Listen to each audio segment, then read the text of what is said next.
Welcome back to the current review. My name is Thamsanqa Tu, sometimes known as TT, sometimes known as the chairman. I am with my brother Tebogo Kotsi from the Unsaid SA Podcast.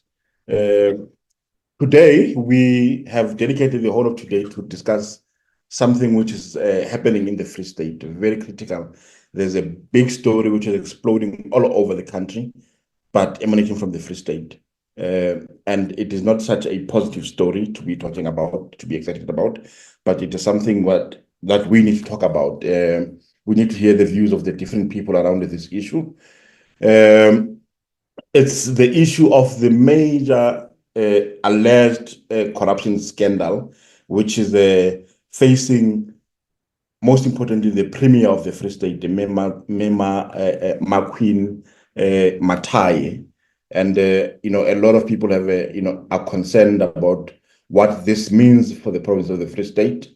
What does it mean for the people who are affected by this, like the people who actually brought this to the fore. And right now we have an exclusive interview with the Provincial Secretary of the EFF in the Free State, Bosanku Msimanga, to talk about these corruption allegations against the Premier of the Free State. Good morning, Bosanku. The EFF has taken a firm stance on the corruption allegations against the Free State Premier and her husband, Mangaung Speaker Lawrence Mathae. What prompted the EFF to open a corruption case, and what does this mean, for the people of the Free State?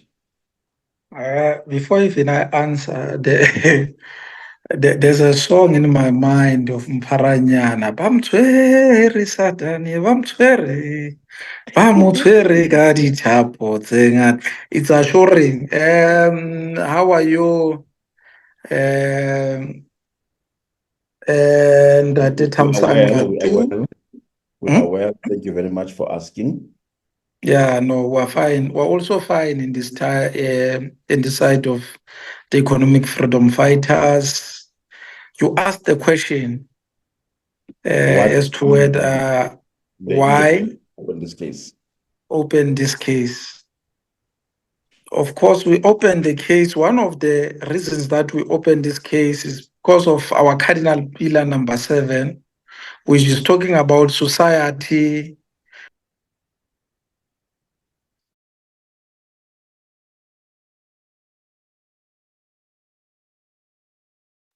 It seems like we seem to have lost Bosanku there, Tebza. Yeah. What do you make of the singing by the EFF secretary?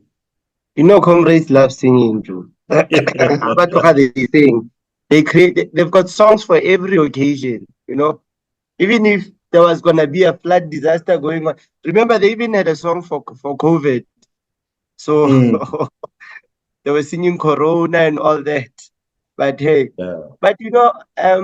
these are quite serious allegations, Tammy, to think about it. And for a person to boldly come out and issue out not a statement as such, but a message that he sends through to the Premier. And I'm back. Oh, he's back. Welcome back. May we have you on camera again? On camera. Am I not on camera? No, you have blocked the view. There you are. Okay. Sorry for that. Apology to the viewers at home and the anchors of the show. Like I was explaining that we're driven by creating a society which is open, accountable, and corrupt-free government, and society which, of course, is not fearing the victimization by state agencies, which happens to be our cardinal pillar number 7. That is what driven us as economic freedom fighters to go and open a case against Premier Mathae. But also, given the level of maladministration and corruption in Free State, we made a commitment that will lend a helping hand as economic freedom fighters in the Free State in the form of public representatives in ensuring that at ultimate end, we do deliver in building a corrupt-free government of Free State. Will not watch Tell me, criticize an ANC from far. So we'll play an active part. That's how, in ensuring that we implement Cardinal Pillar number 7, we're doing the best of our ability. Hence, we went to open a case. Tell me though, like, how confident are you as the EFF that this particular case will, will find, expression within the NPA, that they will have the appetite to actually charge her and, do what is this? I'm asking this question because previously you've also opened cases against politicians in the Free State, which were not necessarily entertained by the Free State. I'm reminded here of the, of those cases which you opened, which were related to the, to those people who were paid monies in advance before they could, start or even complete their work. How confident are you that this will be different from that? Look, it doesn't need me to be confident about opening a case, but we must continuously do right things up until something happens. But moving forward, what gives us a bit of confidence, even though it does not need us to be confident, is the mere fact that the National Prosecuting Authority has taken over this case. The Hawks at the national level has taken over this case. We're hoping that it will be given an eagle eye, necessary attention, and ensuring that it does go to its logical conclusion as economic freedom fighters. But we will not only rely on them, we'll rely on our efforts in ensuring that we do find the justice, the case is taken to its logical conclusion. We have also taken this case to ethics committee. We did get a confirmation from the legislature that indeed they received our letter, and then they are considering an issue of taking Premier to ethics committee. So far, it's EFF which has shown their commitment in that legislature to fight corruption. That's why we took some of these issues. Like you were saying, even then, we took case of advance payments, and then Hawks in Free State decided to treat it in a manner that they treated it. But we still remain with our conviction that we're right. Some people were paid advance payment, which is not in line and in keeping with the legislations of the Republic of South Africa. So that will not demoralize us. In fact, we're one animal as EFF, which is very courageous, which is very determined, which will not even retreat even an inch when it's fighting these battles moving forward. Maybe one more question before I hand over to my brother Tebogo there, as to, these allegations came as a result of a message which was sent by the gentleman there. His name is, what's his name? Patrick Phuti. That he was involved, he was in a relationship with the Premier and her husband, which by all means looks like it was an inappropriate relationship. Yet you as the EFF you are only laying charges against the Premier and her husband, and you are leaving Phuti outside of this. Why is that? Yeah, that's where you are getting it wrong. But we need, at least you are giving us a chance to clarify. It was not only us, by the way, we're fighting this case. There's a group called the Mangaung 7, which requested us that, given that we've made necessary inroads as far as case of Phuti is concerned, please give us an opportunity to go and open a corruption case against Phuti. And then we gave them a chance, and then we went to open a case against the company and the Department of Police, Roads and Transport. It's not because maybe we favor Phuti as opposed to Maqueen Letsoha-Mathae and Lawrence Mathae. Corruption is corruption, must be treated with contempt that it deserves. So we gave them a chance and then they did that. If fellow South Africans are saying we also want to lend a hand, you should not monopolize a fight against corruption. We then gave them a space to go and open a case, and they did exactly that. By the way, I have their case number. They have opened a case against Phuti. They have opened a case against the department. By the way, this thing, it cuts deep. When we talk about Phuti and Maqueen and Lawrence, we're just dealing with issues at a superficial level, but it tells us about the rot in the department itself.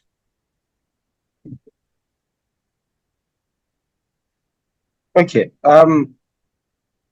I like to play devil's advocate, and just throw a curveball here, because in most cases we've seen where politicians or any person in high-profile status would be accused of certain things, especially when it comes to corruption and other allegations. What if the WhatsApp that was sent to the premier then?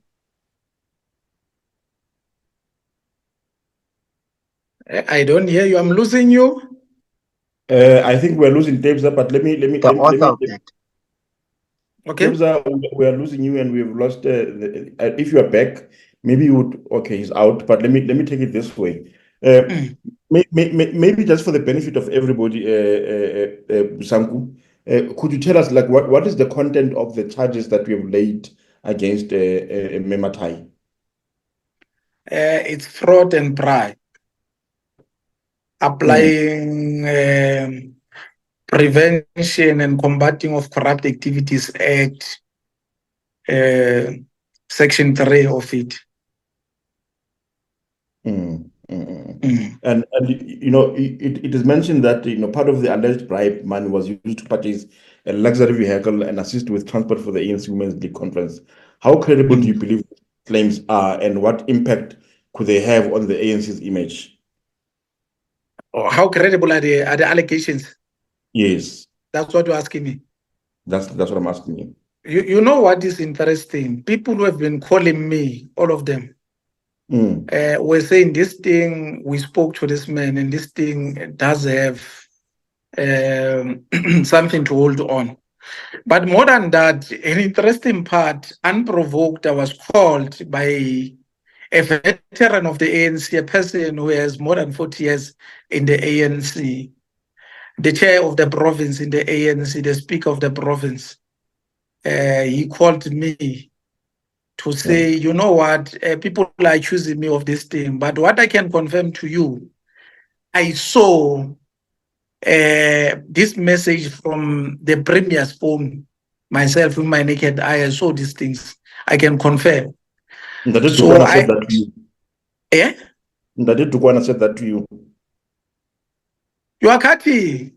Are you saying that the former Premier Dukwana told us he saw the message himself on the Premier's phone? Yes, that's what I'm saying. You look shocked. Come on, my man. Come to the real world.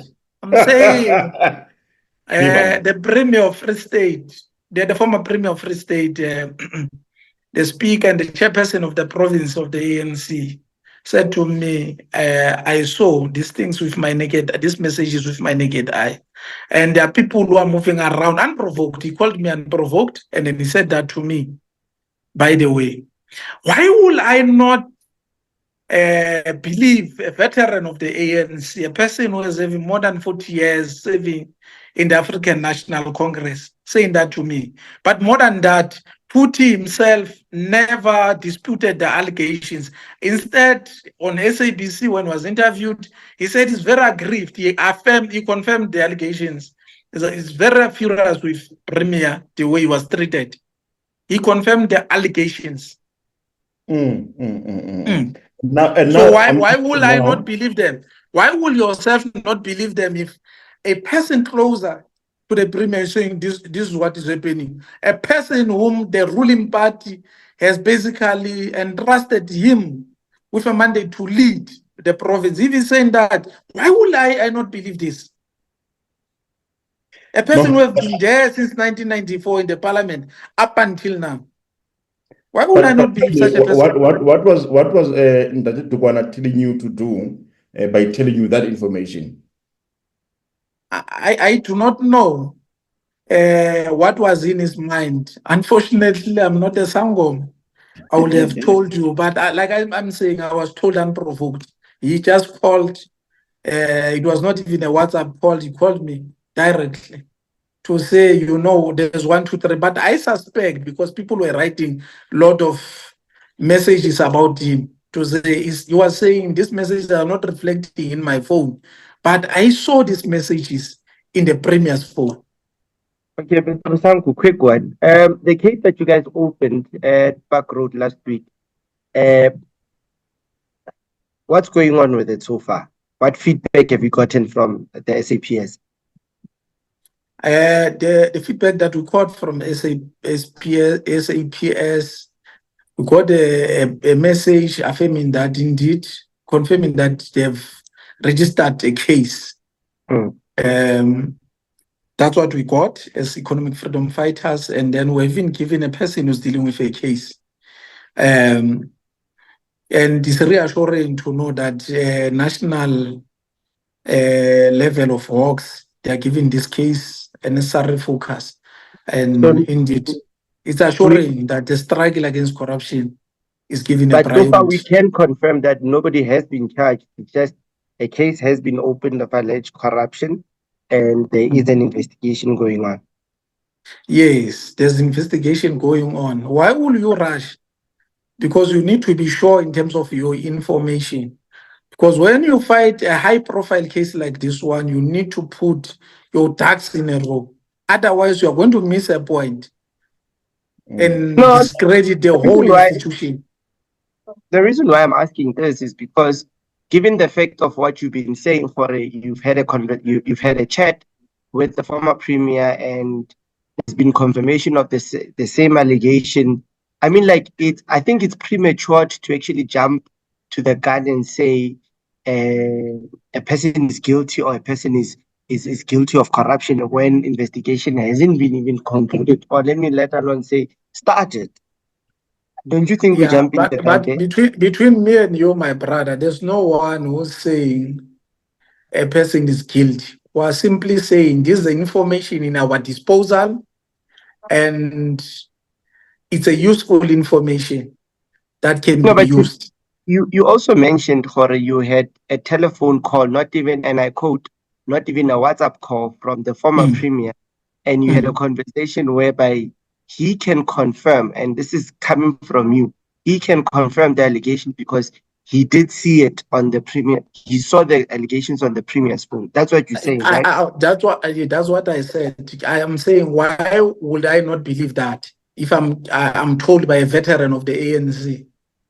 If I'm told by a speaker of Free State Legislature, if I'm told was this by the chairperson of ANC.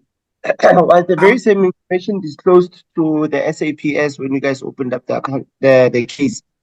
Unfortunately, the information was said after I opened the case. But this is information that I'm prepared to take to Office Committee. This is information that I'm prepared to take to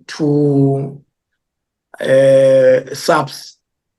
And right now, South African who is trying his level best to play his part in fighting corruption. And right now, we're being joined by the Deputy Secretary of the SACP in the Free State, Mr. Mojalefa Simango, is the second Deputy Provincial Secretary. Am I done with the interview? No, we're not done. I think we will just mix them up as we go forward. We just want to have everybody joining in at the same time, if that is fine. Okay, no, it's fine. Yes. Mojalefa, welcome and thank you for joining us. Could you please give us, what is the SACP's official stance on the accusation facing the Premier, Mathae, and her husband? how seriously is the party taking these, these allegations? And given, the fact that you are in alliance with the ANC, how are you dealing with these issues? No, thanks a lot.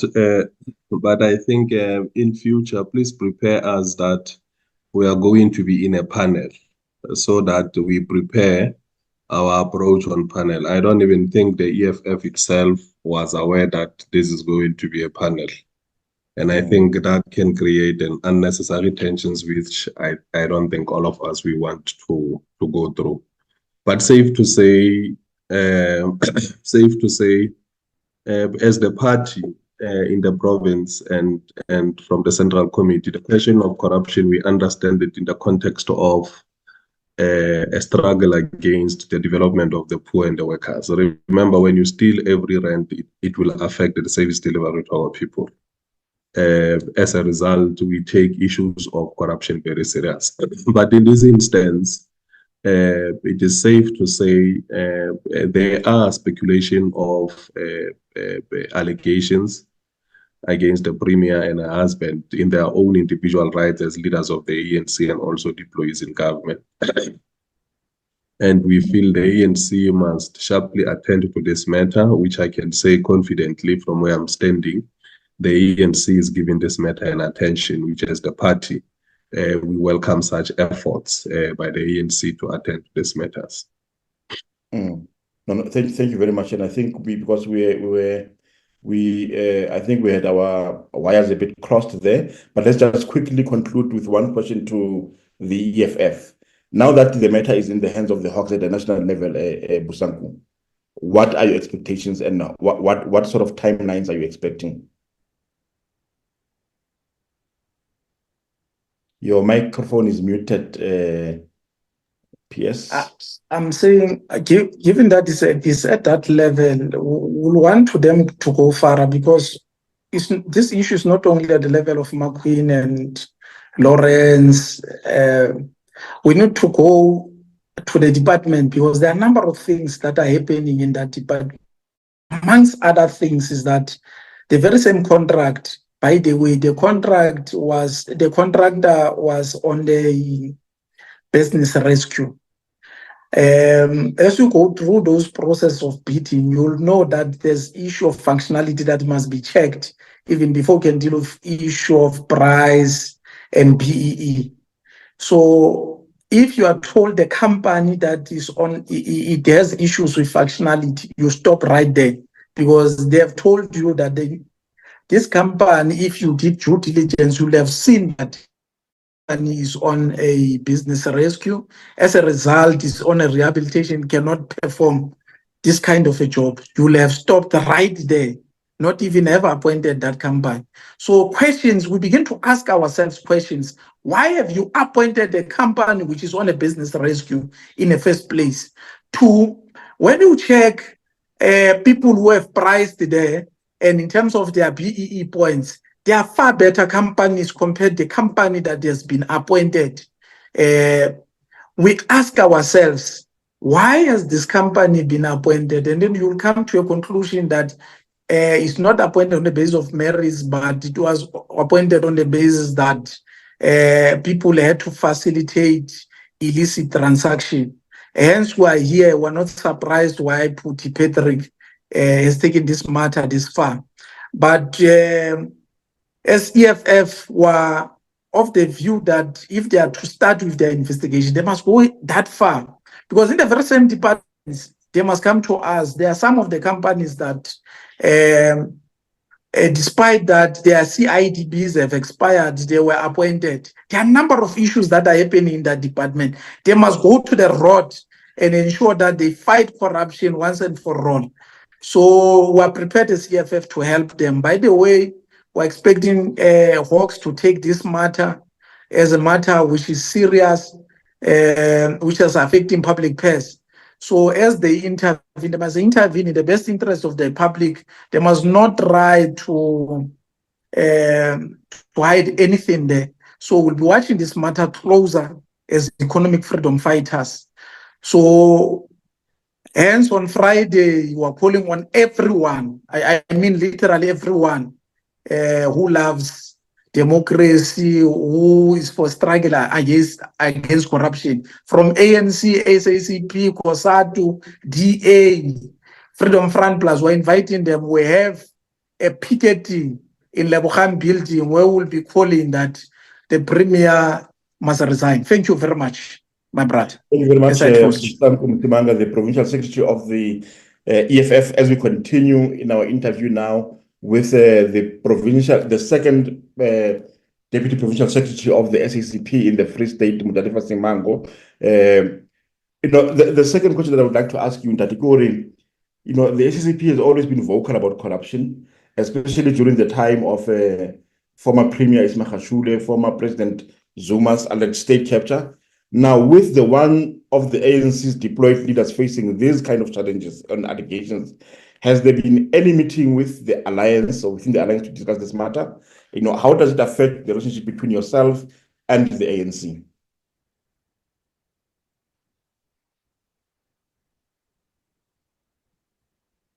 Your mic is muted, Mr. Msimanga. My apologies. I was saying corruption is an overarching character or main characteristics of capitalism. Capitalism survives mainly on two features. It survives, one, on corruption, which is the wrong accumulation of state resources to enrich individuals. But secondly, one of the features of corruption of capitalism is greediness, where people want to be as much rich as possible. And as a result, it plays a major role in the struggle for the achievement of socialism. But in this instance, like the EFF wants to extend an invitation to the Communist Party, which I think we will decline it, not because it comes from EFF, but I think our context, it will be the maladministration of governance in totality. Because remember, corruption will strive when administration, it is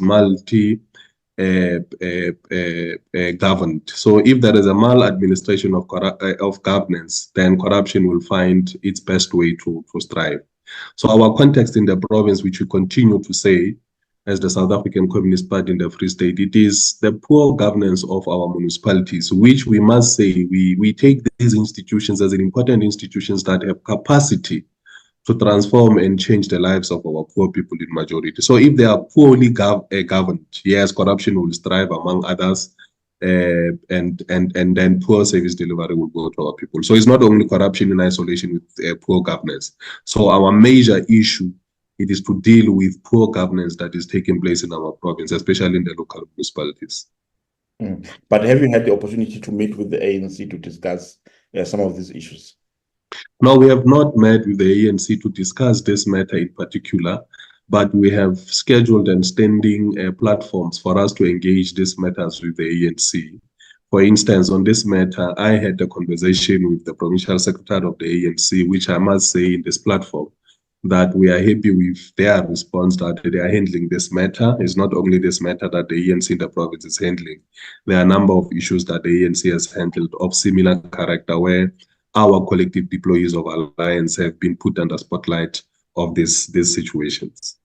And I'm happy to hear you say that you are dealing with the broader issue of service delivery in the province, including within the municipalities. Now, has there been an alliance pact that says this is how we're going to deal with these issues going forward, not just emanating from this particular issue? Definitely, we are preparing for our Alliance Political Council, which is going to touch, among others, on issues of state of governance in the province, and mainly in local government as an important sphere of state service delivery to our people, but also to deal holistically with other challenges that we are faced as the movement and the revolution in the province. So yes, there are those intended, I can share with you those scheduled intended engagements that at an alliance level we are going to pursue. Now, do you think that the ANC step-aside rule should apply to the Premier Maqueen right now, while these allegations are being investigated, or do you think we should, wait until formal charges are being, applied by the NPA? I do not want to be sarcastic. Of course, that question must be asked to the ANC. But I think we welcome as the party for the ANC to take. Remember, the ANC is the first liberation movement in Africa to appreciate that there are instances of corruption internally within itself. And the ultimate realization of the step aside rule has been the spirit of the ANC and the alliance. We must put it clear that the alliance has been in the forefront for the realization of this resolution. And when the appropriate time comes and the ANC is satisfied with all the elements of step aside that have been met in this case and other cases, we will wait for the ANC to pronounce on it. And another thing, corruption, especially when it comes to the Free State, the perception I think the Free State is being seen as the most corrupt place ever. And in this regard, the spotlight is on us as a province. So I want to ask, what is SACP? What steps are you guys taking in order to actually combat this problem that we have of corruption, especially when it comes to local municipalities? And let's also keep in mind that majority of these corruption allegations are done in a sense of people are looking for work. You know, we've heard of instances where people would pay officials bribery money in order to apply for a certain post and get a particular work, or businessmen would pay officials in order for them to get tenders. What can SAP say? What steps can you guys take to actually ensure that we don't actually experience such? Look, thanks with your question. Look, the Communist Party in the province for quite a long time has been isolated, marginalized, and to some extent victimized on its stance against the wrong things that are happening in the province, and will continue to do that. And what do? Firstly, we deal with matters internally in the alliance, but secondly, we also mobilize our society insofar as consciousness is concerned. How do we conscientize our people in the impact and implications of corruption? So part of what we are doing, we consistently raise issues internally where corruption we think is taking place. And like I said, not only corruption, because the Communist Party is not a one-sided organization. We deal with issues in a holistic format, from the root cause of the problem and until the ultimate expectation of what needs to be the outcome. So our stance as the party is very clear. We are not sleeping with corruption, and where corruption takes place, we have to confront it, not only as the Communist Party, but COSATU, SANCO, and also the ANC itself, because it must not be seen. And this is what we are constantly saying to the leadership of the ANC. You must not be seen to be protecting wrong things as the leadership of the movement. You must be part and parcel of the processes to root out the wrong things. So I think the question needs to be saying, what is the alliance saying? And I can tell you without mixing my words that the alliance, including the ANC in the province, we are very firm against corruption. And that is why we'll be shocked if the ANC, when confronted with instances of this nature, it will look the other way around and not deal with the issues. But do you think there will be a good opportunities? Because right now, most of Black-owned businesses depend on government for work. And that's where now we're seeing a high level of corruption taking place. But do you think there will be opportunities which will be fair to business in terms of getting opportunities in government without being entangled in such corruption activities? I mean, for example, you can see from the simple allegation on that text when the gentleman referred to the Premier saying, I was taking care of you and I was part and parcel of the plan. How many people do they have to go through to be part and parcel of the plan in order to survive? You know, let's start here. What feeds corruption in South Africa in general? What feeds corruption in South Africa is not the ANC or some group of elite politicians. What feeds in corruption in South Africa, it's the system. The current tendering system. You'll know the Communist Party over the years has been confronting the question of tenderpreneurship. The system of narrow, untransformed accumulation of resources and wealth. It is what perpetuates corruption in our country. And I think that is why as the Communist Party we speak about the transformation of the economic system that continues to perpetuate what apartheid did, which is to make the few richer and make majority of our people poorer. So until that struggle is achieved, where we understand that the state cannot be reduced to be a tendering state. For example, in government today, you will know that as a municipal manager or a supply chain manager, you can't go to a particular shop outlet to buy wood, simple bottle of wood. Because what the legislation says is that there must be a procurement system, there must be a service provider, there must be procurement, there must be all these things, which that system on its own, to some extent, feeds into corruption, because who gets appointed, who gets the order and all that, it depends on the subjective interest of those officials who will be in government. So until we deal with that system, the problem of corruption in our government in particular, which is mainly supplied or being mainly driven and triggered by the private sector, it will perpetuate. And that is why we speak about the change of the kind of governance insofar as expanding the social and economic well-being of our people. So we need to deal with that system. It's a historic system of tendering, and it's not helping majority of our people. There are instances and services that we can issue tenders on, but generally there are basic things that we cannot issue tenders for.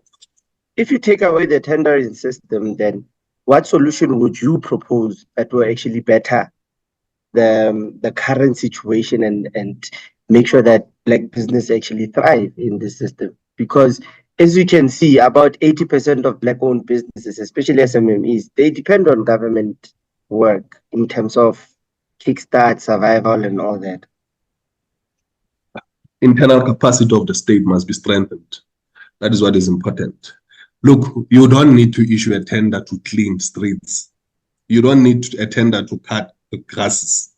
That is going to be the permanent duty of the state. So there are basic services that must be carried by the state itself. And in our view, these, among others, they include those services: construction of roads, maintenance of roads.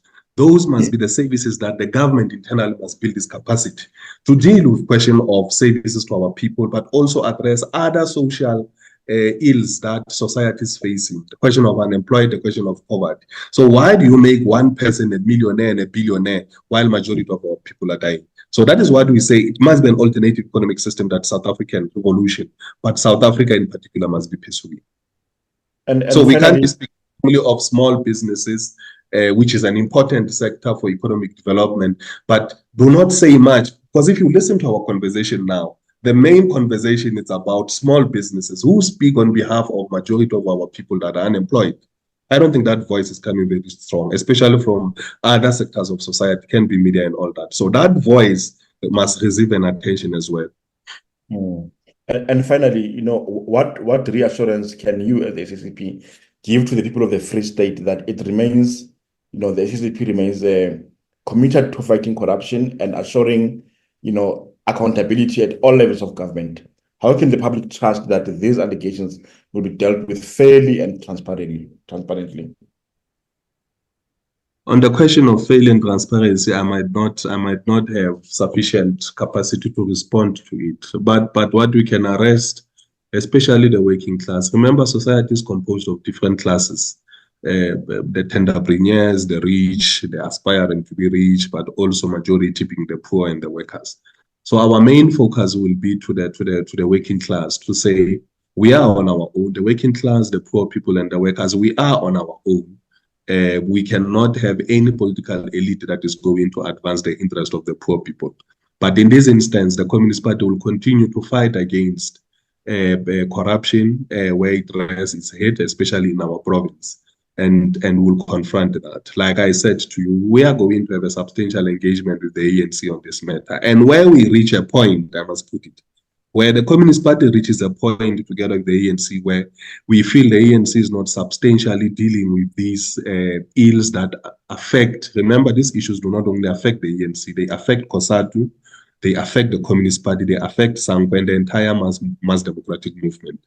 We are going to tell, and like we did in the past, where the ANC is not substantially dealing with these issues, as the Communist Party will find other ways to handle these matters. If needs be that we do it on our own, do it. But what we need also to caution our society is that the policy positions of the ANC must not be exploited for political convenience in our process.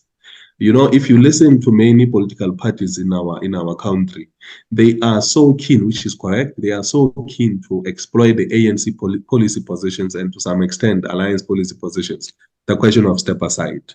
They must not be used to weaken the ANC. They must be used to strengthen the ANC. So it can be in their political convenience that people are going to open cases against the ANC using the ANC policy position. For ANC to harm itself. So that is why we say that the ANC apply its mind on this matter, handle this matter, but what we appeal to the ANC is to come openly to communicate its position on this matter so that we continue collectively to retain the trust of our people in general. The second Deputy Provincial Secretary of the SACP in the Free State, Mojalefa Simango, thank you very much for your time and for your time to clarify what is the stance of the SACP against corruption generally, and in this particular matter, what your views are. Very much well noted, and thank you very much for your time. Thanks a lot, Mdakane. And Tebza, right now we are going to be joined by Armand Cloete from the FF Plus, also talking to the same issues that we are talking about. We've had now views from the economic freedom fighters, the Provincial Secretary Simango, expressing very clearly what their intentions are about opening the case against the Premier Maqueen Letsoha, as well as now having had the views of the SACP in the Free State, Mojalefa Simango, saying that corruption generally is the problem, and this issue will give maybe the people of the Free State an opportunity to actually focus on all matters of corruption related in the state. And right now we're going to be joined by Armand Cloete of the Freedom Front Plus. Tebza, maybe you wanna lead that conversation? Yeah, definitely. How are you, sir? Excuse my voice. I'm suffering from the pollen infection that is all taking place currently in the country. Mr. Armand, welcome to Current Affairs. And like we've been discussing these allegations that have been taking around place, whereby the Premier is alleged, according to a WhatsApp that's been circulating, it is alleged that the gentleman who circulated the WhatsApp, which is Patrick Phuti, alleges that he's been funding the lifestyle of the Premier and went as far as bought executive cars for the Premier's family and also delivered some hard cash. What's your takes when it comes to these allegations as the Freedom Front Plus? Well, thank you very much, and thank you for having me. Thank you for the opportunity to speak to you. You know, as a politician, your initial reaction is, "See, I told you so." That's your first reaction as a politician, but then you go through a situation, a stage where you say, "Okay, these are allegations, so let's allow for due processes to be followed." But then you also have to be very practical and pragmatic about this. What would the reasonable Free Staters say about this? Now, and I think this is where we are stuck currently. I think we should all think about the history of the Free State, let's say for the past 10 to 15 years, and any reasonable man would say, "Oh, just another allegation." So that's where I'm currently.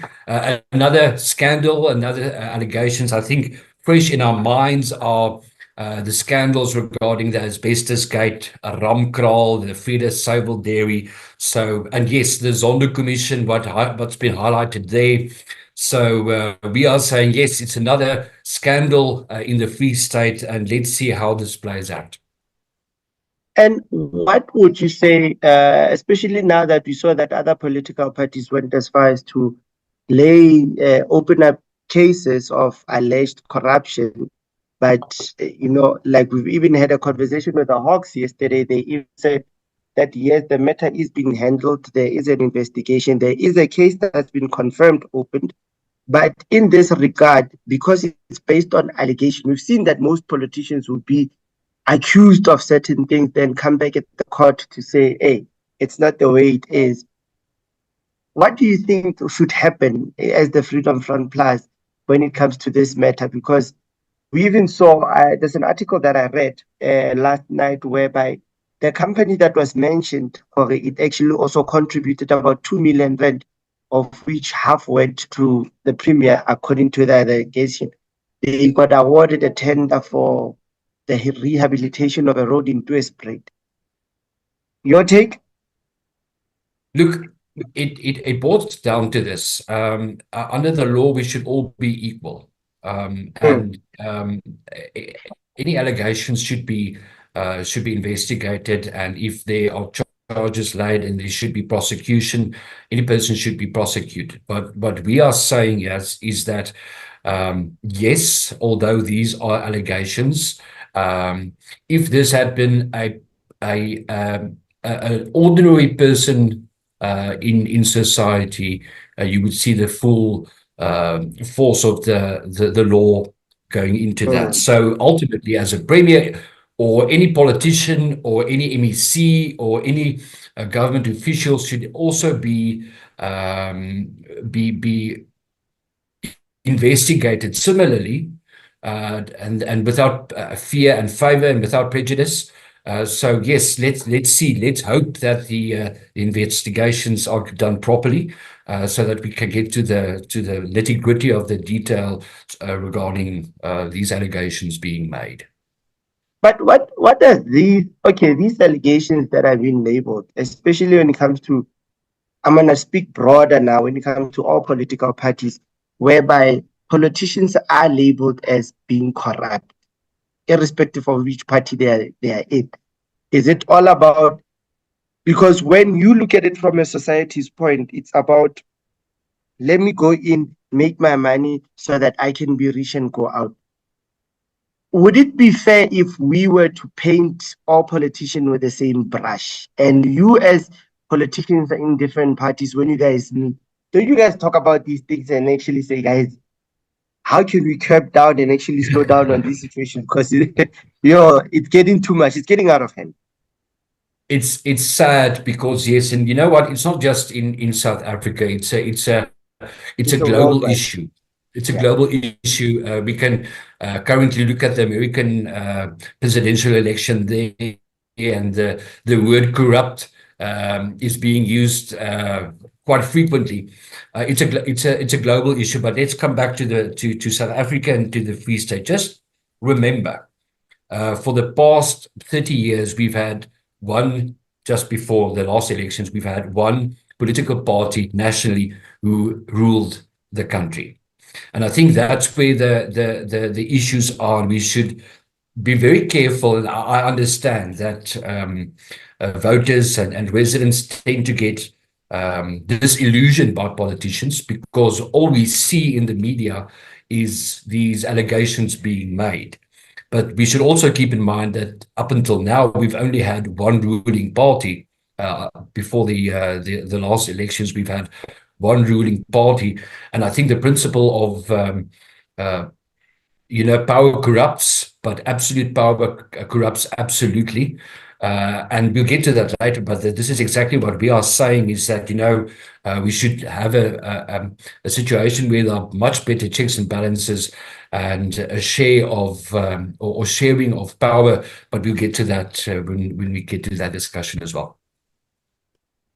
But do you think that the law enforcement, especially when it comes to the Hawks, when it comes to such allegations, do you think they treat all cases with fairness? Like you mentioned earlier, Jorge, if it was just an ordinary member of society, you would see all the blue lights coming out and, press releases. But now that it's affecting the first citizen of the province, everything is all mum and kept hush hush.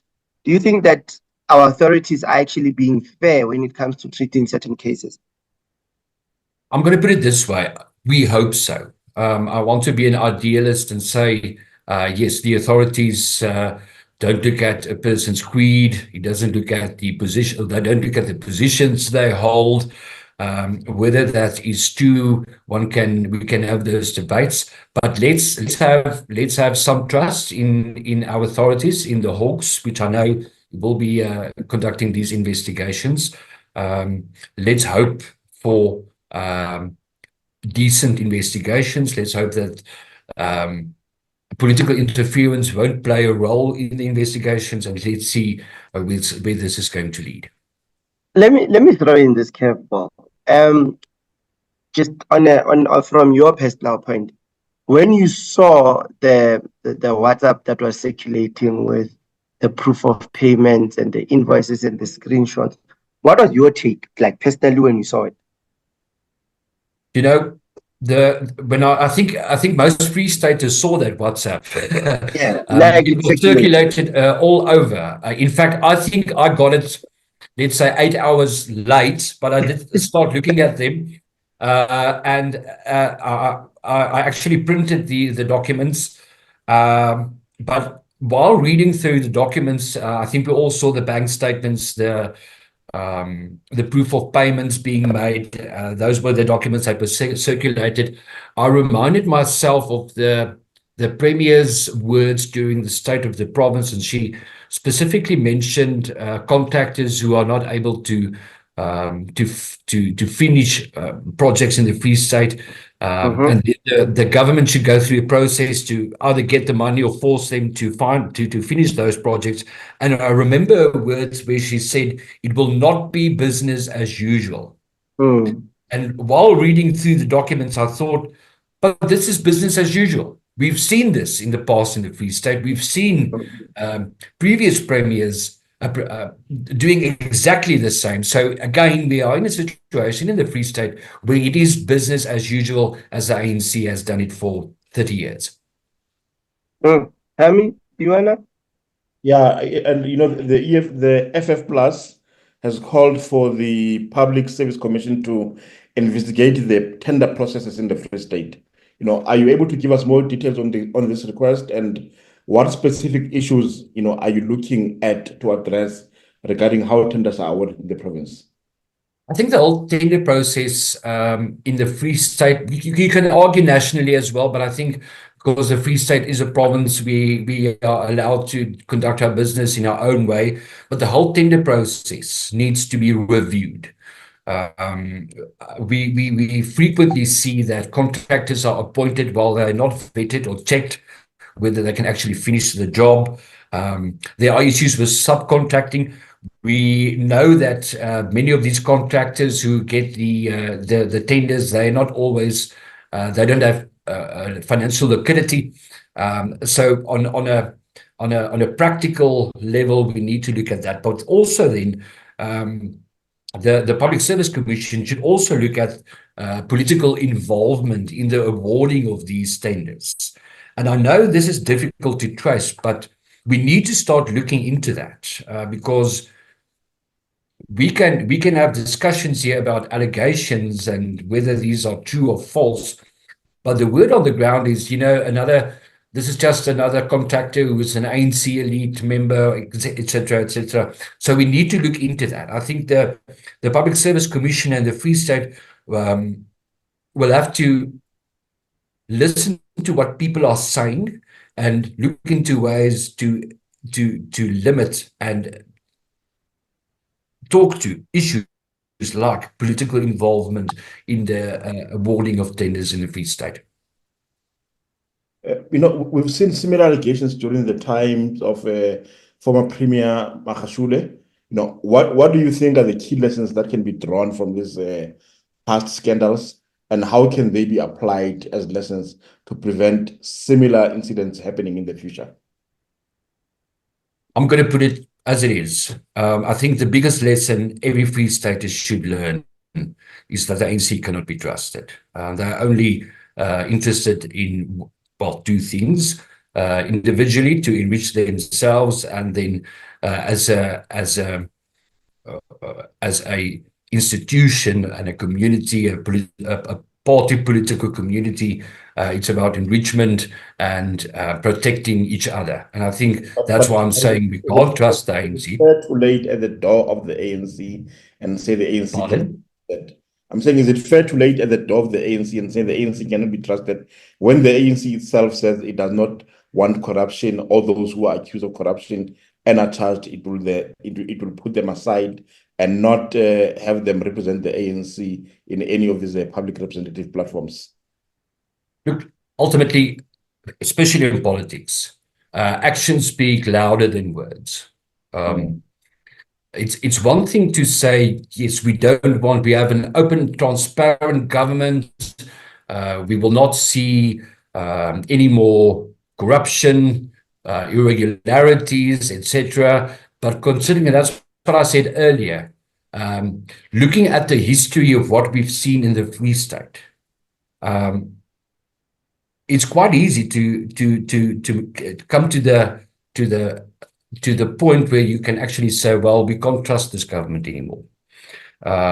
So words mean nothing, especially in politics. It's ultimately it's about action, and it's going to be interesting to see whether the ANC. I know the ANC started with their own internal investigation, but we also know that that internal investigation boils down to this: it's either a slap on the wrist or it's a golden handshake, and then that person is deployed to another province or another department or whatever. We seldomly see that there's consequence management, that those people responsible for this is held accountable. So no, the ANC can't be trusted. And so what will the F+ be doing next to ensure that these allegations are thoroughly investigated and that accountability is achieved? Will you be taking additional steps in the legislature or pushing for further inquiries? Yeah, there are quite a few other instruments and avenues we can follow. I put in questions to the Premier asking her whether she did receive any either monies or gifts from these individuals or these companies, and she's required to answer that. If it was found, and I say if it is found that she did not tell the whole truth, we can actually call it to the in front of the ethics committee in the province. But ultimately, I think the investigations now are crucial. But accountability. People tend to think, we as politicians keep each other accountable and we keep the executive accountable. But there's another very important accountability instrument, and that's every 5 years with elections. And I think that's where the biggest impact of accountability takes place. If you are not happy with how the ruling party conducted its business or did not conduct its business, or whether it was irregular business conducted, then voters have the right to and have the power to keep them accountable and vote for another party. And that's where the ultimate accountability lies. Armand, quick one. Since we're speaking about politicians and accountability, don't you think, what your take when it comes to, for example, right now we're talking about the Premier, and as an individual, do you think it is fair for us to actually paint the rest of the ANC members as corrupt when the issue is just focusing on an individual? And do you think is it fair for South Africans to come out and say a certain particular, just because an individual is involved in an alleged corruption situation, now it has to paint the whole entire political party? Would it be fair if that was to happen to any other political party in that instant? Yeah. We go from we presume that life is fair. No, let's stop there. Let me put it this way: when a government has success, who gets the nods up? The ruling party takes that success as a whole. So why should we not hold the organization accountable if they don't, if there are corrupt activities in that organization? Again, I'm saying, look at the history of the Free State, look at the involvement of the ruling party currently in the Free State. Where did this originate? It's in no other party than the ANC. So if you want to take the success for yourself, you also need to take accountability for your own party's illegal, corrupt activities, whether they are alleged or not, but you have to take responsibility for that. That's where it starts for any political parties, taking responsibility for what you've done wrong. Look, ultimately, we work on a political system where we vote for a party, and that party appoints the premier, it appoints the MECs, etc. So it's an organizational political system. So ultimately, that organization should also take a responsibility for the individuals' conduct in the public sphere. But okay, I hear what you're saying, but I've seen with other political parties, if their members step out of tune and they're being accused of there's certain allegations against them, most political parties would actually distance themselves from an individual and say, okay, we will deal with him internally. But now in this regard, we are sitting with an individual who's been alleged in this situation, but we saying the political party must take accountability for it. I don't think it would be fair if we were to actually put it in that context. That's my opinion. And you have a right to your opinion. I understand where you're going. But remember, when you're a ruling party, you rule as a collective with some individuals. And ultimately, it's up to the ruling party to keep the discipline. Now, yes, we are working with allegations. We are working with someone needs to be found guilty or not. Due processes to be followed. But again, the reasonable person would come to the conclusion, reading through those WhatsApps, reading through those documents, and say, listen, it's back to where we were prior to the election, albeit all the promises being made during the electioneering. We have a history in the Free State of these abuse of powers. So why wouldn't anyone make the conclusion to say, listen, this is exactly what we've seen in the Free State under the ANC for the past 10, 20 years. Yeah, I hear you. But I'm still going to say, you spoke about the elections. Yes, we're going to elections. But even when the allegations were made, the WhatsApps were sent, they were sent to an individual. And not even the political party was mentioned to say, yes, you are being deployed by the ANC, but it doesn't mean that the ANC is corrupt. Yes, you have an individual who's being accused, of which they say, we will handle the matter in terms of disciplinary and actually take certain steps that needs to be taken as the organization. But it doesn't mean that the rest of the ANC is corrupt. So do you think the narrative that society is perpetuating, is it fair towards the ruling party on itself, given the fact that there are individuals that are not even accused of corruption that are actually doing the society some goodness, like in any other political party?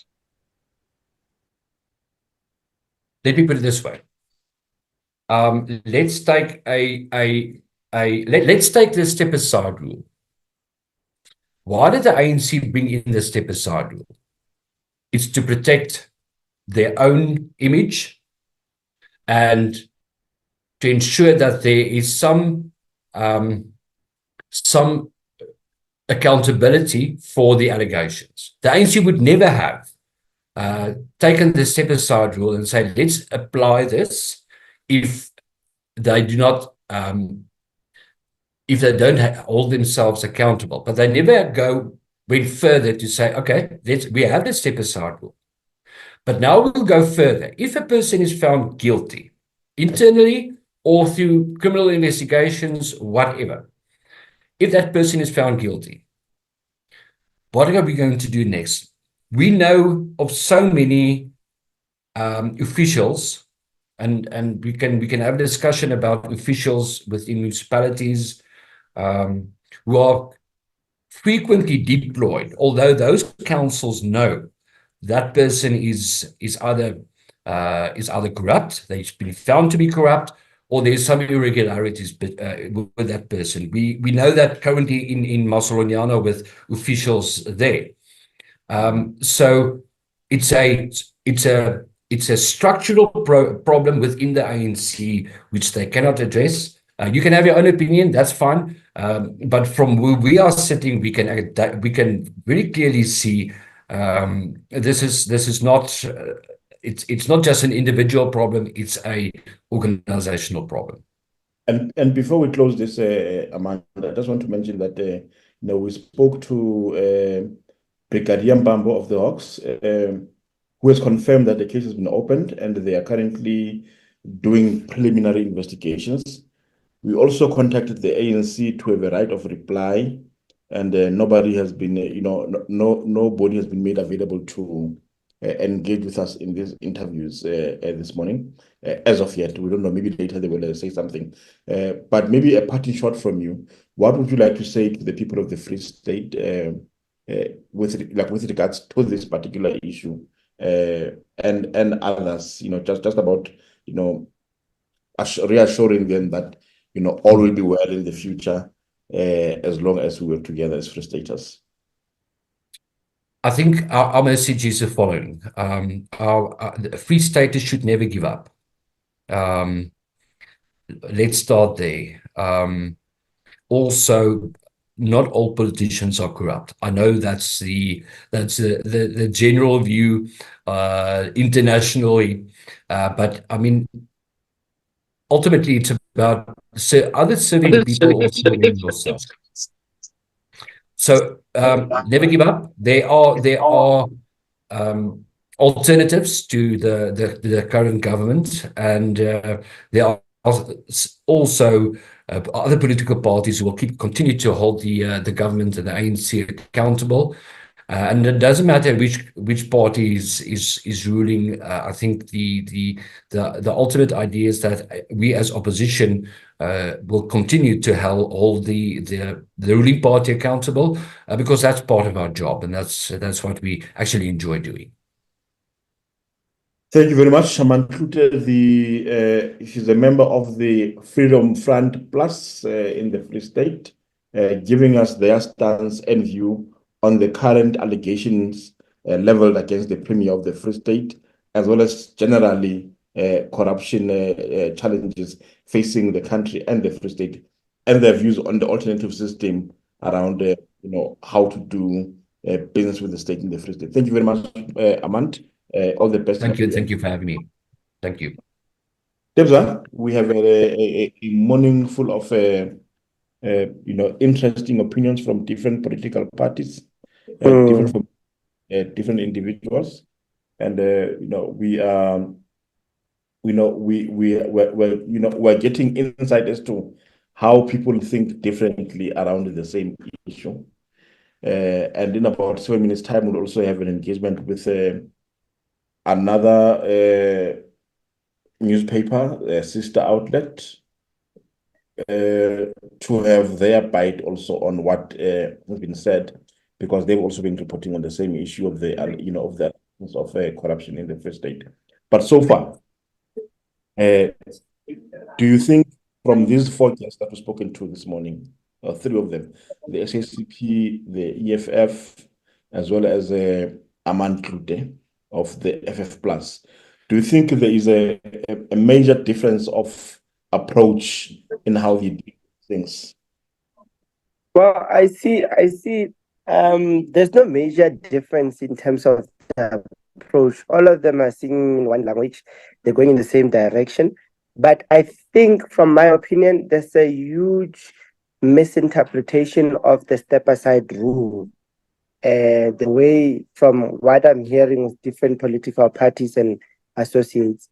And I think they need to allow the ANC an opportunity to actually explore its own options. And actually, because at the end of the day, like I actually asked a simple question, why should we paint everyone with the same brush when allegations are actually being made against an individual?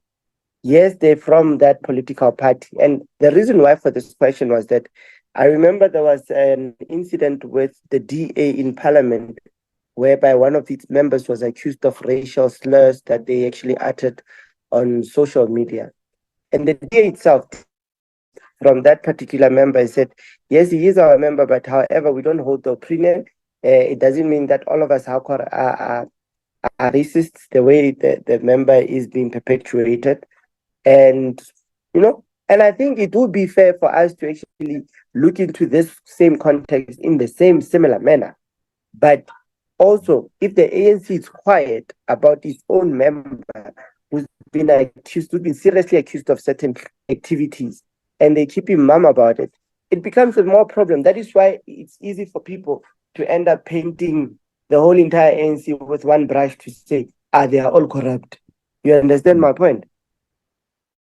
I really found it very interesting that the EFF provincial secretary says that he was contacted unprovoked, as he says, by the provincial chairperson of the ANC, the speaker of the legislature of the Free State,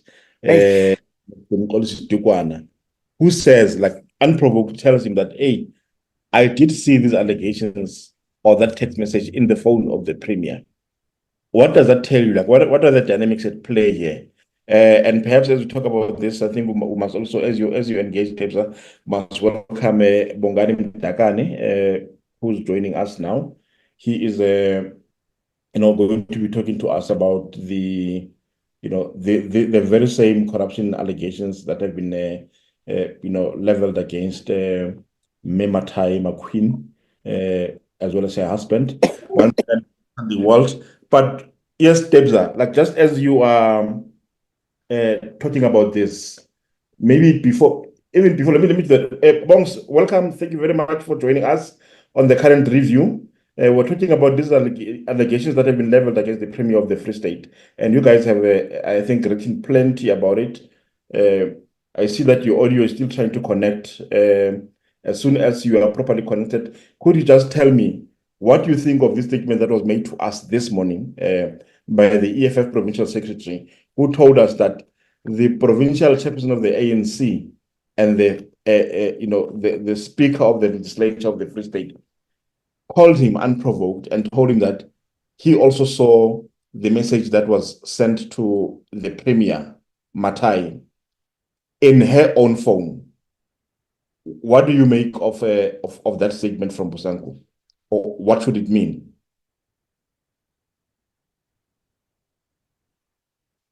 Can you hear us, Bongs?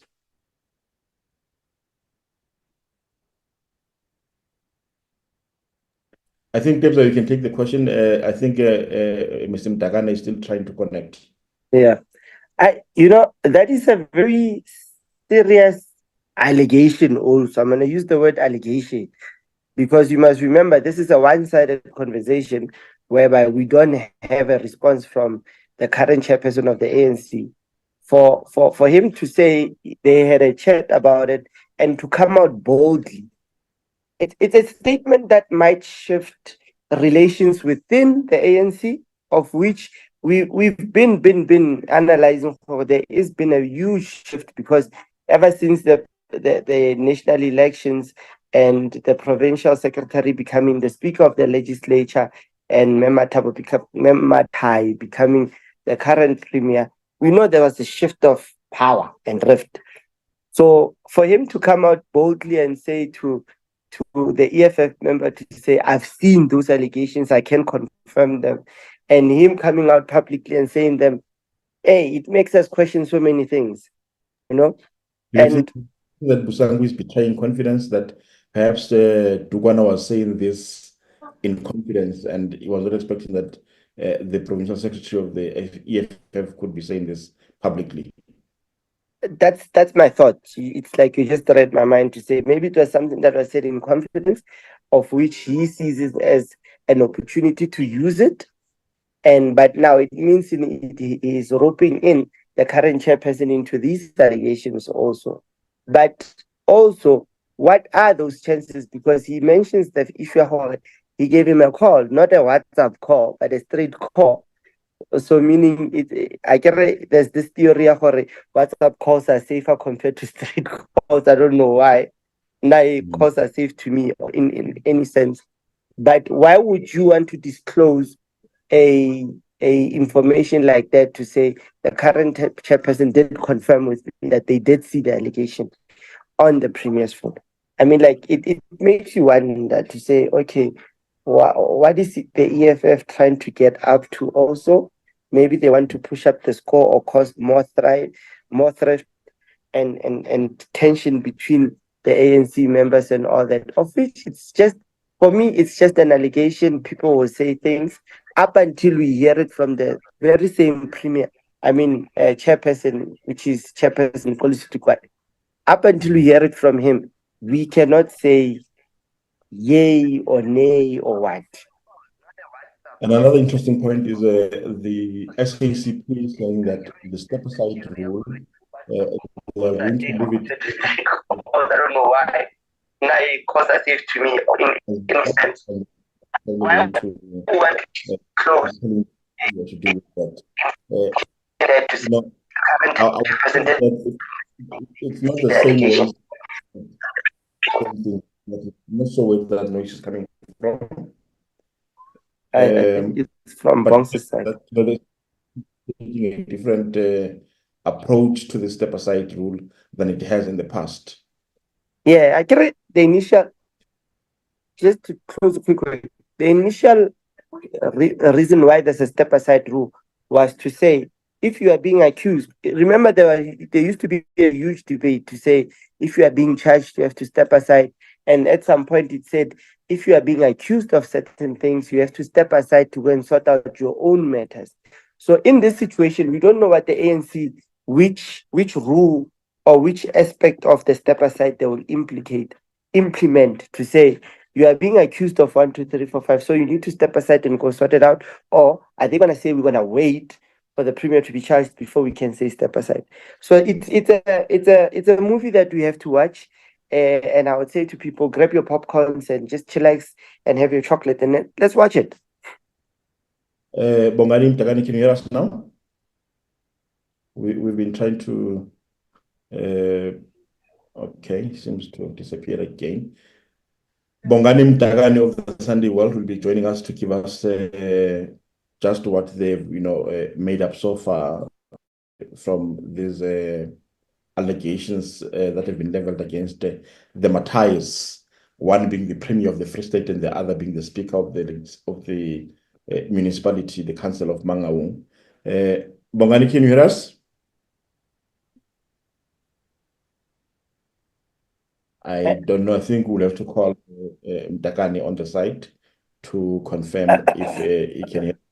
I think there's if there is one more thing that you would like to mention that maybe you got from the interview we had now with Armand Cloete, as we call Bongane. Just from what we're discussing also with Armand is that the only issue is that we tend to paint everybody with one brush, of which, like I said, it's individual based. But what I'm also interested in, it's the, I wish Bongane could come in and we could have a conversation about this. The gentleman that actually issued this particular WhatsApp, Patrick Phuti, he received a letter from the Premier's lawyer. And I saw an article that was making circulation yesterday, whereby the Premier has actually appointed Advocate Zola Majavu, to represent her. And he wrote to the gentleman to saying they require a public apology for all the allegations that they've made. It got me thinking, okay, you seek public apology, and these are serious allegations against you and your family, of which, why are you not looking into suing the person? It's a defamation of character, but you just seek a public apology also, number one. Number two, I think, if I'm correct, Bongane at Sunday World, they did have a conversation with the very same gentleman, Patrick Phuti.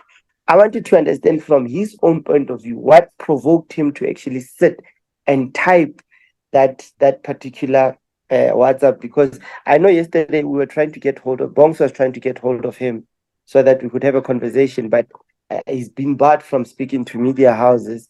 And it's something that I wanted to hear, to say, what pushed him to that ultimate point, that breaking point for him to say, I'm gonna type this and I'm gonna send it out to the public to actually get out. And also my concern is it's the level of security that the Hawks, or let me say the investigation unit, would give to people that are coming forward, like the kind of, what do you call them? Not the witnesses, the whistleblowers. What protection do we offer them as the state, given the fact that we've seen people coming forward with serious allegations against serious politicians, high profile? The next thing, a person ends up dead next to a road, of which last week we saw the murder of a senior senior manager of the Mangaung Metro Municipality being shot outside the municipal offices, and there's serious allegations around that particular case that the police are very mum about it. And it gets me worried to say, hey, man, people are accusing people of certain serious things, and you can't just walk around like this. And the next thing you'll be like, you're living in Uganda getting a bullet to your head. Yeah, it's very scary times. I'm sure that whoever would want to open a case against anybody would be very worried about their own safety going forward. We've seen that incident there in Mangaung. I think Bongane is finally able to join us in video and as well as audio. Bongane, can you hear us now?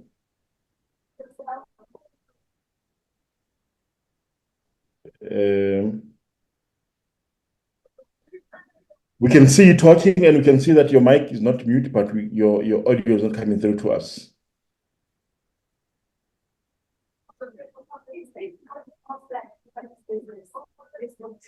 Are we able to tell what's happening here? I think as we try to fix that technical glitch, paranoia would be setting up seriously for Patrick Phuti, and we do wish him well, and he must be safe. And we're not taking a side as to whether the allegations he's making are true or not, but the fact that he has made them and they are public, and there are people interested in whether or not he will sustain them, must raise like very critical safety issues, as you are saying, Debza. But let us hope that the law will be given an opportunity to exhaust every allegation that has been tested and that has been made, and everybody will come out safe at the end of the day. And those who are due to get what they deserve, get what they deserve. I fully. Join us. I think we're unable to join with Bongane Mdakane of the Sunday World. We would have loved to continue with him, but let's take just a quick break, and then we'll try to reestablish contact with Bongane. Sure.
We are back and being joined by Bongane Mdakane of the Sunday World, one of the media outlets that has been reporting on this story of the corruption allegations leveled against the Premier of the Free State as well as her husband, Lawrence Mathae.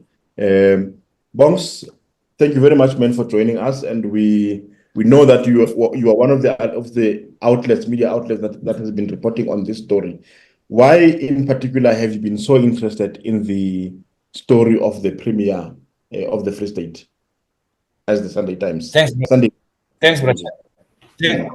Sunday World, Brother. Yeah. Yes. Thanks very much. Basically, the whole thing about our interest in the story emanates from the issue that when we got the information about these allegations of corruption that were leveled against the Premier and the husband, who's the Speaker of Mangaung, Mr. Lawrence Mathae, we had a huge interest in that to find out exactly what really happened here. But on top of that, we didn't definitely just claim that, okay, these allegations are true or not, but we had to investigate and also to find out the real reasons behind that. And based on the messages that were sent out, purportedly coming from Mr. Patrick Phuti, who is the owner of New Beginnings projects, we decided to okay, let's find out exactly what is happening here. And we ended up speaking to the same guy, Mr. Phuti, to understand exactly the gist of what is happening here, where he implicated the Premier and the husband on kissing their hands, showering them with gifts, including cars and those millions that he alleged in his messages and all that. So that's what triggered the interest for us to find out exactly what is happening here.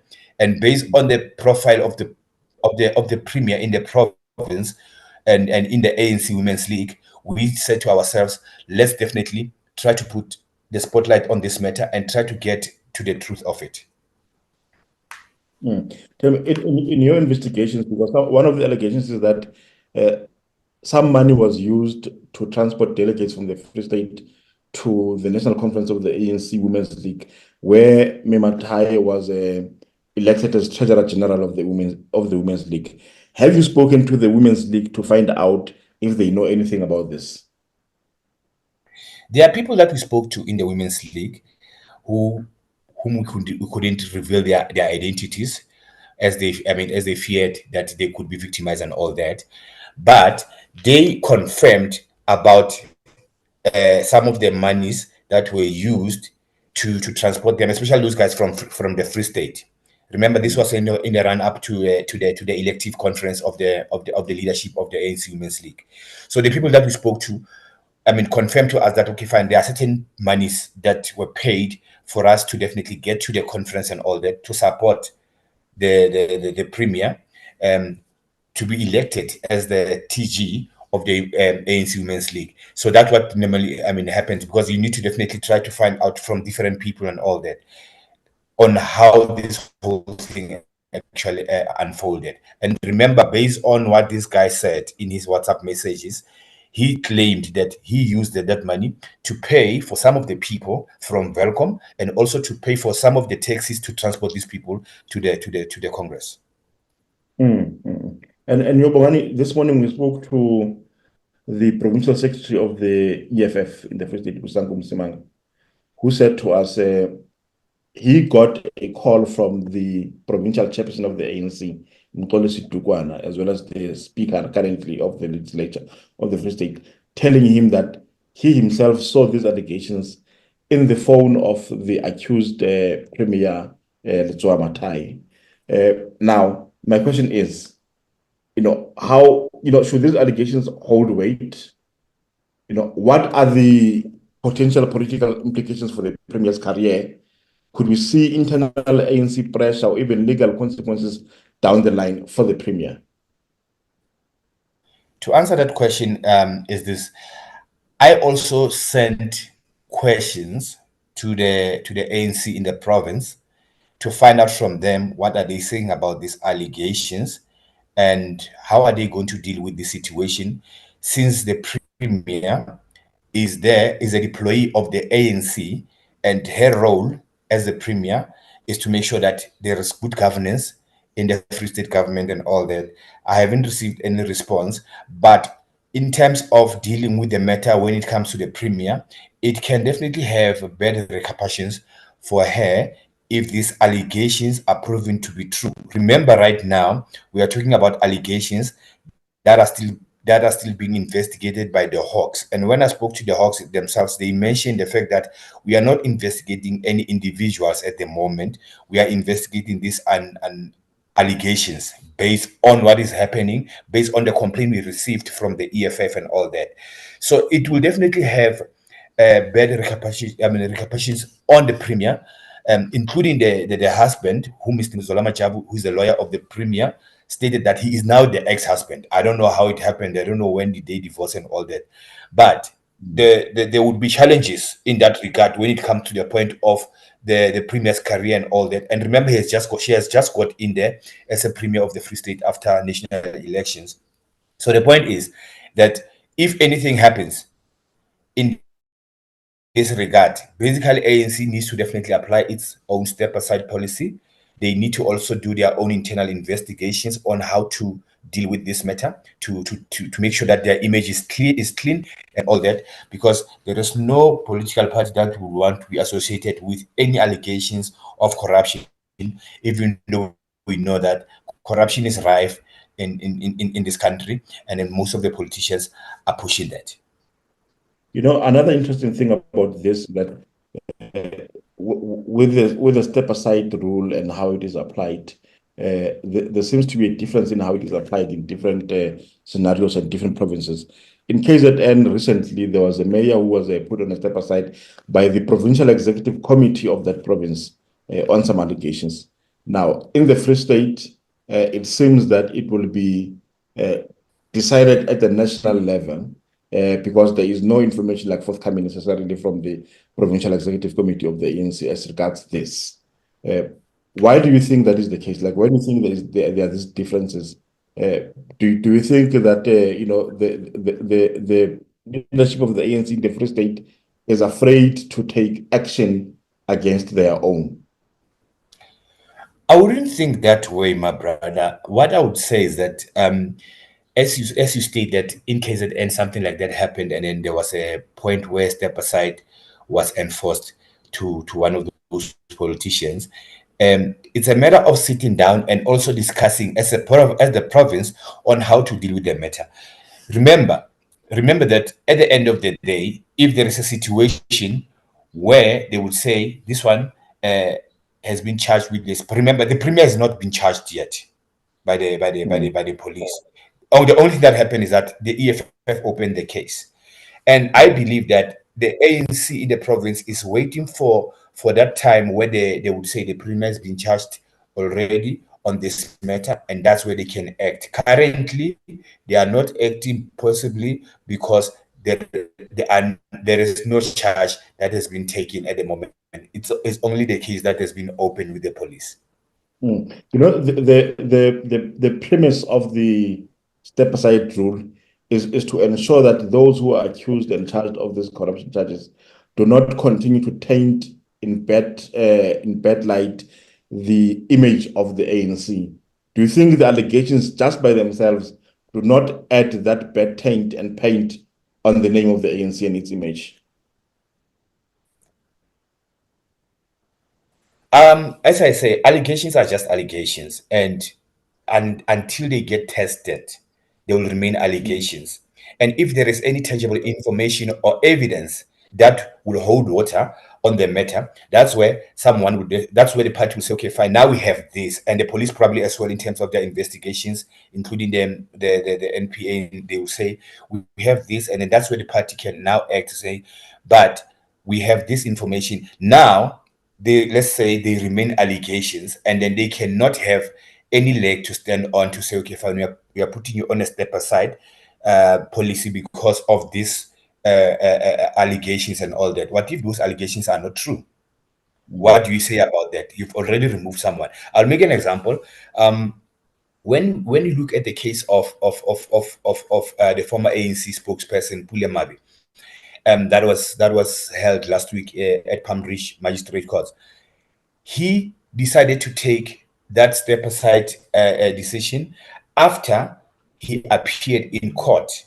And it happened immediately after he appeared in court. So here we're talking about the Premier who's been accused by this contractor, Mr. Patrick Phuti, of allegations of corruption and all that, that they were together in a crooked place and all that. But what we are seeing here at the moment is that there are no charges that have been, she has never been charged at the moment, including the husband.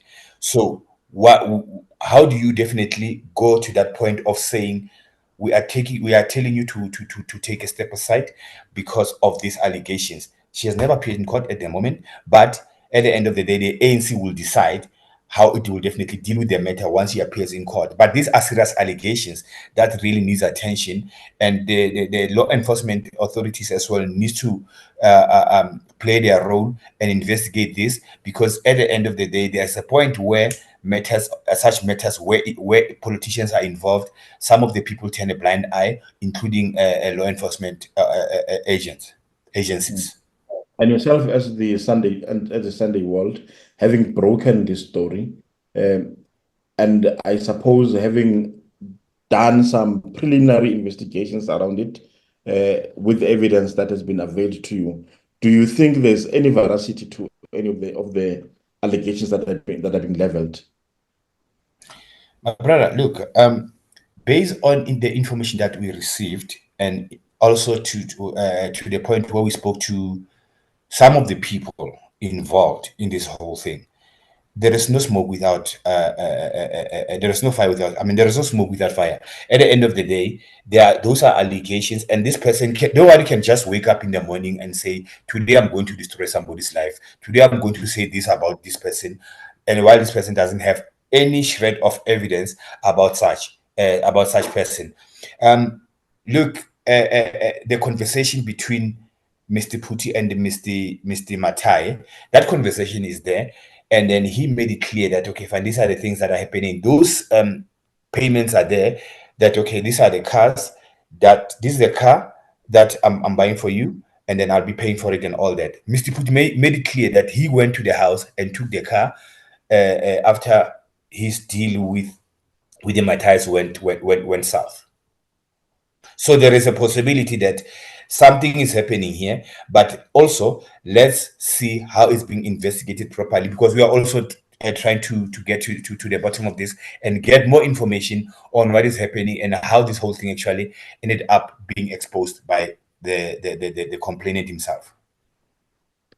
And this is all very clear. And Debs, I think Debs, there is a question that we wanted to ask you when we're struggling to get hold of you. Debs? Yeah. Well, I just want to find out, when you interacted, because it's a story that you ran, did Mr. Phuti ever get to disclose why he's going the route that he decided to take by exposing the whole entire relationship and exposing himself, because he's implicating himself in corruption itself? And is there going to be any case or investigation against him also, that you maybe came across that information?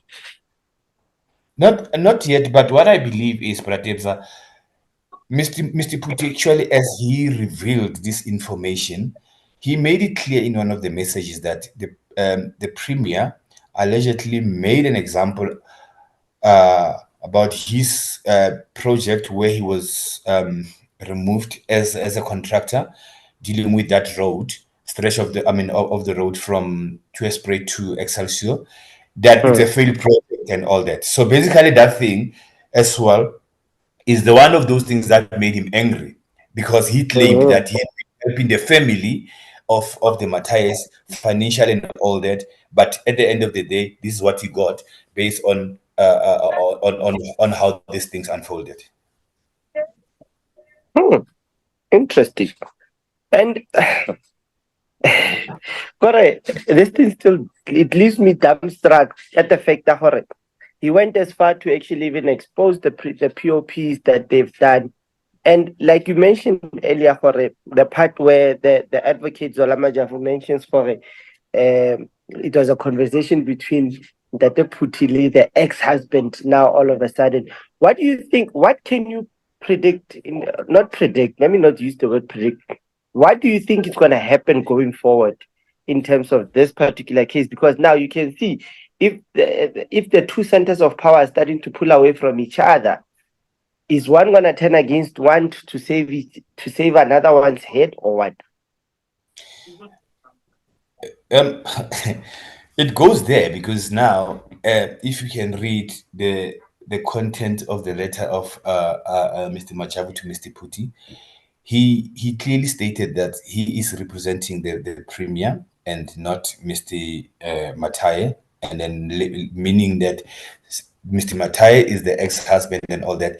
And you can see that this whole thing now, each and every person would like to distance themselves from whatever that is happening there. And as Mr. Machabu stated that this guy, Ndate Phuti, had an axe to grind against Ndate Mathae.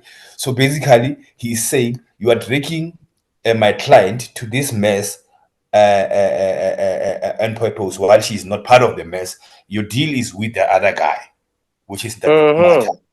I'm saying. So it goes there, and then at the end of the day, it will expose the whole thing that is happening as well within the household of the Mathaes, because now it will end up being personal as well. Because I'm trying to save my skin here. The other one will say I'm trying to save my skin here. At the end of the day, there will be a clash as well between the two. Mdakane, world. Thank you very much, man, for your time. We wish you success as you continue to build South Africa with exposing corruption, where it has its ugly head, and exposing alleged corruption. Let us not be quoted as having said that anybody is corrupt. But yeah, definitely you are keeping us awake to the realities of South Africa and continue to do the good job. And I will say to the viewers of News Central that Central News that they need to definitely keep their eyes glued up to the Sunday world, because there is more coming up, And also you need to understand that it's not only the issue of the Premier in terms of allegations of corruption. There are so many other things. There's a lot that is happening in this country, and we are definitely willing to make sure that we give them news as they come, and also to reveal everything that is not in good governance for our country. Thank you so much. Thank you very much. We are out. That was Bongane Mdakane of the Sunday World. We'll be back with another one in the near future. Tebza. Hi.